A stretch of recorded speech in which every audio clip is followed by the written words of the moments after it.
ફરિયાદ દાખલ કરવામાં આવી? બનાવની શરૂઆત ક્યાંથી થઈ? કયા પોલીસ સ્ટેશનોમાં ફરિયાદ અને શેને લઈને કયા કન્ટેન્ટના આધારે ગુનો દાખલ થયો?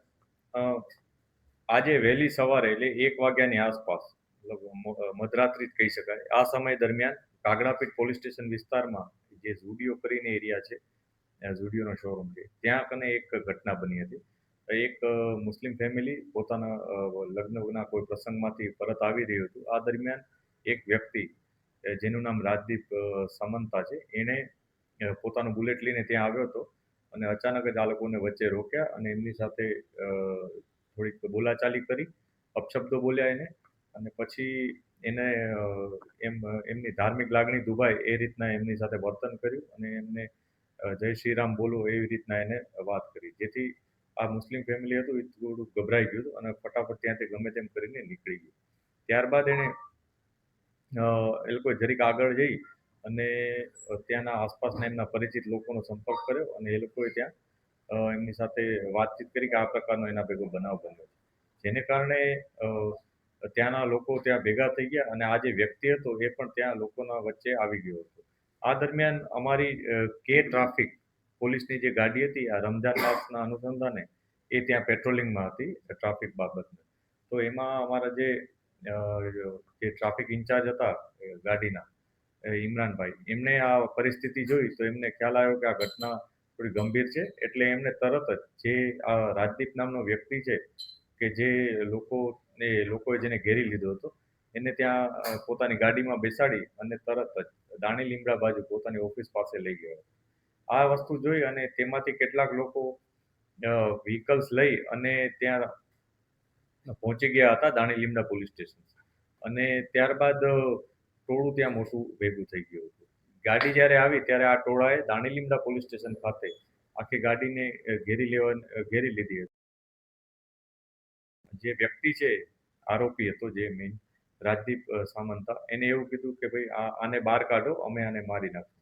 આ પ્રકારનું ટોળામાંથી કેટલાક લોકોએ નારા લગાવ્યા આ બાબતના, અને જેને લઈ અને પોલીસને એ બાબતનું એન્શ્યોર થઈ ગયું કે અહીંયા એને જો બહાર કાઢવામાં આવશે તો એના ઉપર ખૂબ જ ઘાતક હુમલો થઈ શકે એમ છે. જેથી પોલીસે એને સતત બચાવવાનો પ્રયાસ કર્યો અને આ દરમિયાન કેટલીક પોલીસ જે પોલીસ સ્ટેશનમાં હતી એ પણ આવી ગઈ અને ગમે તેમ કરી અને આ જે વ્યક્તિ છે એને તરત પોલીસ સ્ટેશનની અંદર લઈ જવાનો પ્રયાસ કરવામાં આવ્યો. આ દરમિયાન જે ત્યાં હાજર લોકો હતા એમાંથી ઘણા બધા લોકોએ આ વ્યક્તિને મારવાની કોશિશ કરી હતી.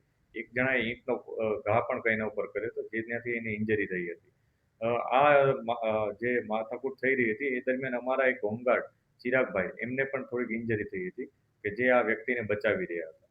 આ સમગ્ર ઘટનાક્રમમાં જ્યારે પોલીસે છેવટે માણસ જે છે એને અંદર લઈ આવ્યા હતા અને એને સેફ કરી દીધો હતો, અને ત્યારબાદ આ તમામ ઘટનાઓને અનુસંધાને બંને પોલીસ સ્ટેશનમાં અલગ અલગ ગુનાઓ દાખલ કરવામાં આવ્યા છે, કે જેમાં કાગડાપીઠ પોલીસ સ્ટેશનમાં સૌપ્રથમ છેડતીનો અને ધાર્મિક લાગણી દુભાવવાનું સેક્શન્સ ઉમેરતી બીએનએસની ધારાઓ લગાવી અને ગુનો દાખલ કરવામાં આવ્યો છે. આ ઉપરાંત ત્યાં ડ્રિંક એન્ડ ડ્રાઈવનો કેસનો પણ ઉમેરો કરવામાં આવ્યો છે. એ કેસ અલગથી દાખલ કરવામાં આવ્યો. ત્યારબાદ દાણી લીમડા ખાતે કે જે ટોળાએ આ વ્યક્તિને અને અમારા પોલીસ જવાનો સાથે હાથાપાઈ કરી હતી એ બાબતને લઈ અને એટેમ્પ ટુ મર્ડરનો ગુનો દાખલ કરવામાં આવ્યો છે. એટેમ્પ ટુ મર્ડરમાં રાયોટિંગ અને અન્ય કલમો પણ ઉમેરવામાં આવી છે, અને એ અનુસંધાને કુલ 7 લોકો, જે લોકો આ ટોળામાં આઈડેન્ટિફાઈડ હતા એવા 7 લોકો વિરુદ્ધ અને અન્ય જે લોકો હાજર હતા ટોળામાં, લગભગ 75 જેટલા લોકો ત્યાં હાજર હતા, તેનો વિરુદ્ધ ગુનો દાખલ કરવામાં આવ્યો છે. આ જે 7 લોકો છે કે જે આઈડેન્ટિફાઈ છે એમાં એકનું નામ સાહિલ સૈયદ, સમીર હુસેન શેખ, રિયાઝ ચાવડા, ગુલામ કાસમ, ફિરોઝ સત્તારભાઈ, માહિશ અને અસલમ, આ 7 જણા વિરુદ્ધ નામજોગ ફરિયાદ છે અને અન્ય સમગ્ર ટોળા વિરુદ્ધ ફરિયાદ નોંધવામાં આવી છે. આ ફરિયાદમાં એટેમ્પ ટુ મર્ડર અને રાયોટિંગ તથા અન્ય સેક્શન્સ ઉમેરી ગુનો દાખલ કરવામાં આવ્યો છે. આ જે સમગ્ર ઘટના છે એમાં જે કાગડાપીઠની ઘટનામાં જે આરોપી છે રાજદીપ, એની ધરપકડ થઈ ચૂકી છે, પોલીસ કસ્ટડીમાં છે અત્યારે. ત્યારબાદ જે આઈડેન્ટિફાઈ થયેલા જે 7 લોકો છે એમાંથી પણ 4 લોકોને આઈડેન્ટિફાઈ કરી ડિટેન કરવામાં આવે છે અને આગળની કાર્યવાહી અત્યારે ચાલુ છે.